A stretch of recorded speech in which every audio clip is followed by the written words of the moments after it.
I genuinely think he took way too much punishment, and that's, I mean, that was so severe.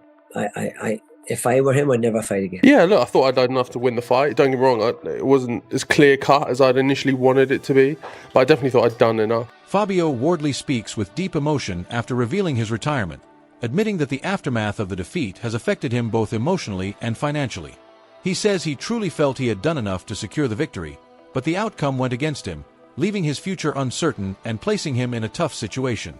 Wardley's voice reflects pain and disbelief as he attempts to process the setback and the unexpected choice to walk away from the sport of boxing.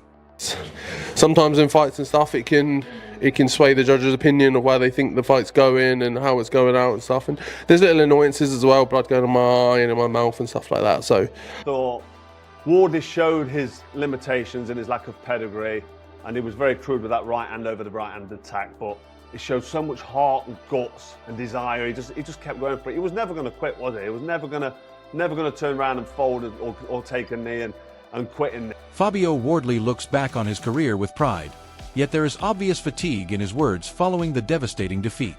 He acknowledges that everything he accomplished in the sport will forever be remembered, but he no longer has the desire to continue putting himself through battles like these again and again. The emotion in his reaction makes it clear that the recent loss has placed a serious strain on him, both physically and mentally, as the harsh reality of boxing begins to take a heavy toll. Yeah, that's the thing, isn't it? It's great to have that part of my history now, part of my legacy, but I'm not trying to do it too many times over. Eddie Hearn shares a brutally sincere view about Fabio Wardley's mentality before the fight and the shocking retirement decision. He commends Wardley for everything he has contributed to boxing throughout his career, but also admits he noticed troubling signs during fight week, especially a visible drop in confidence and motivation. Comments like that from a promoter usually point toward deeper concerns behind the scenes. Hearn also raises doubts about the matchmaking, suggesting the timing and opponent may not have been the best choice, which now carries even greater weight following the announcement that Wardley is stepping away from the sport. Of him. How good of a servant has he been to box? He's a great guy. I just felt this week, I've been around him a lot of fight weeks, I just didn't feel any kind of confidence or buzz. And I think when I heard that this fight was getting made, I thought, that's a strange fight for him. Frank Warren expresses genuine concern over Fabio Wardley's comments about retirement while still trying to remain optimistic about what lies ahead for him. He avoids putting any pressure on Wardley to make a final decision, but his reaction gives the impression that he believes these emotions may be coming from the pain of the recent defeat. At the same time, Warren makes sure to recognize the unforgettable moments Wardley has provided over the years, paying tribute to his impact on British boxing. Even so, the doubt surrounding his future remains clear in Warren's voice, showing just how uncertain the situation currently feels. Well, I hope that's not going to be the case for him, and if he carries on, we certainly would be looking to help him in that way. But look, he's been involved in some of the. Dominic Ingle gives a harsh but truthful assessment, warning that Fabio Wardley may have absorbed too much damage to keep competing at the highest stage of boxing. Although he praises Wardley's development and the progress he made throughout his career, Ingle questions whether there is still enough time to correct the technical weaknesses that continue to appear in tough fights. His biggest worry is not simply the recent defeat, but the lasting impact years of punishment could have on Wardley's future. Ingle's remarks make it obvious that this discussion is no longer about talent or determination, but about health, safety, and whether continuing in the sport is worth the risk anymore. Fight difference, fighting a world champion, a legitimate world champion for a title, and beating a world champion who's already a world champion. And Fabio Wardley hasn't beat a current world champion to be the champion, has he? Josie Parker's been a champion. Yeah, but he wasn't the champion, right? So Derek Chisora delivers a passionate and brutally critical response, highlighting the technical weaknesses he saw in Fabio Wardley's display. He questions the absence of fundamental tools such as a consistent jab and disciplined game plan, arguing that Wardley depended far too heavily on pure aggression instead of smart boxing.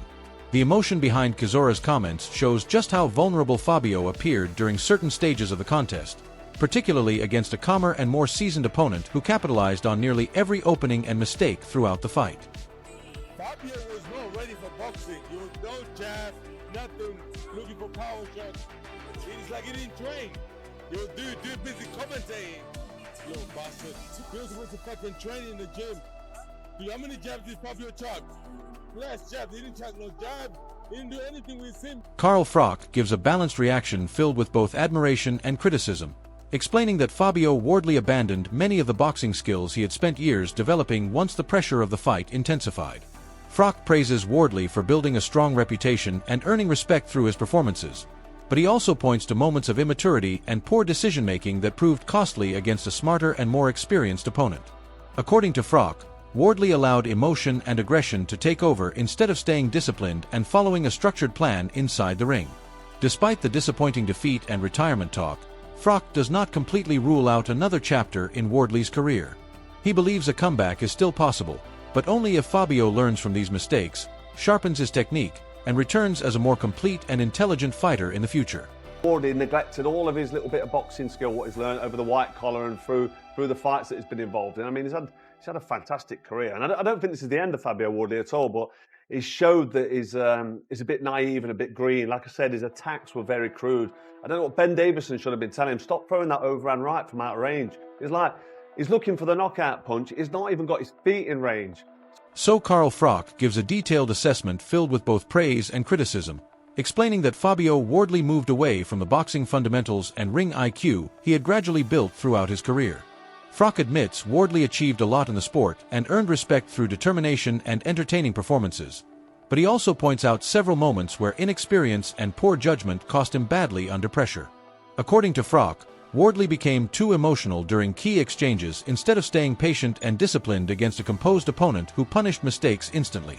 Even with the disappointment surrounding the defeat and retirement discussion, Froch still believes this may not be the final chapter for Wardley.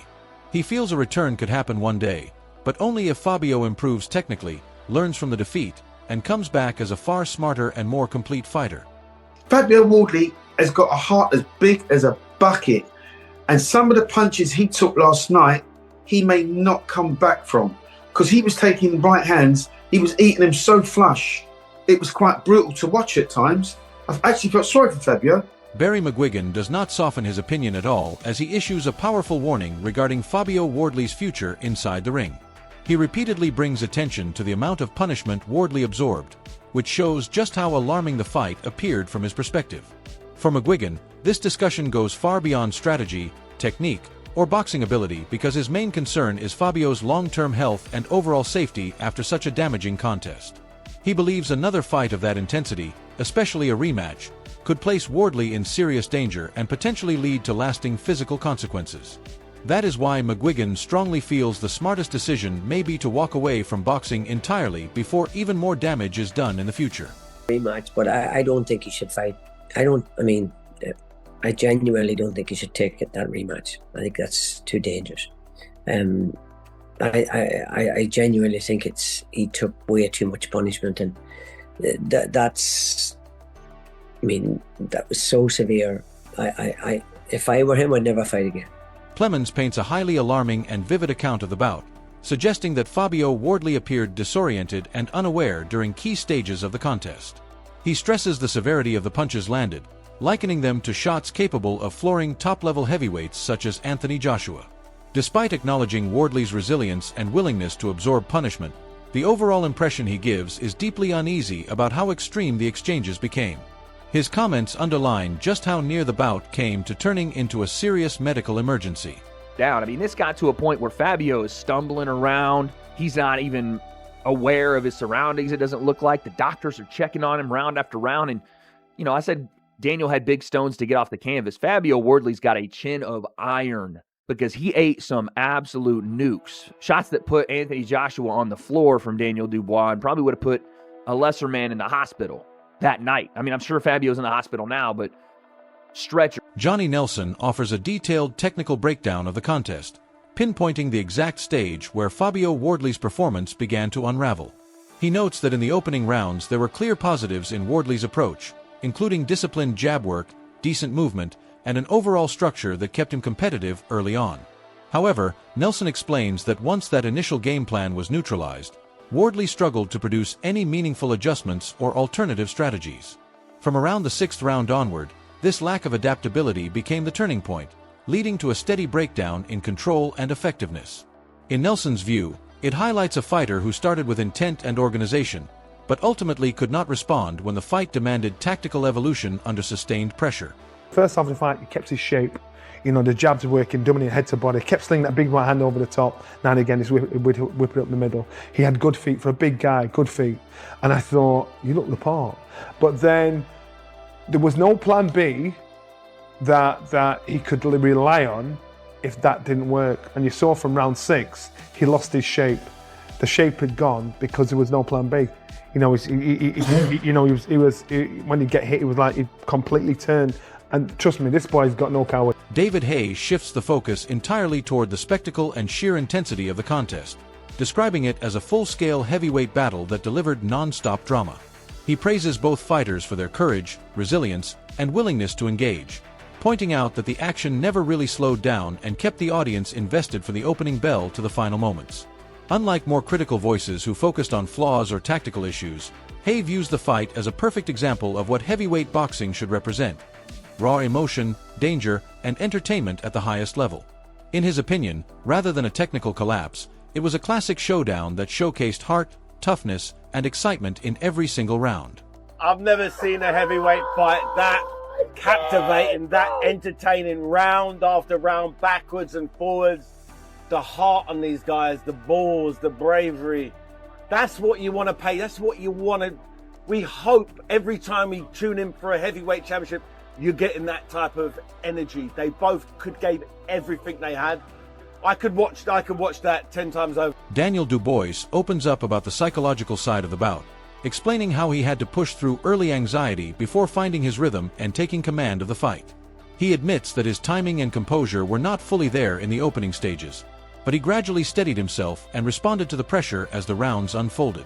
He also references the corner intervention as a key moment that sharpened his focus, showing how intensity and mental reset became crucial. Overall, it reflects a fighter who had to dig deep emotionally, confront discomfort, and enter a tougher mental space in order to regain control and secure the win. What a warrior he is, and came through that test. You know, coming off the back of a loss, I was a bit nervy to start off with and a bit all over the place, but I pulled it together and got the victory. Don Charles delivers a powerful and emotional message, and the pride in his tone is unmistakable after the journey this fighter has endured. The belief that his heart and mentality were once in doubt has now been completely overturned. Rising to become a 2-time heavyweight champion is not only about technical ability, but also about surviving mental battles and enduring extreme pressure at the elite level. The statement that no one can question him again stands out strongly because boxing audiences are often quick to criticize and slow to acknowledge growth. Through persistence and resilience, he has earned full respect the hard way. And when his trainer suggests there is still more improvement ahead, it becomes a warning to the entire division, because it signals that this fighter has not yet reached his peak and may be even more dangerous moving forward.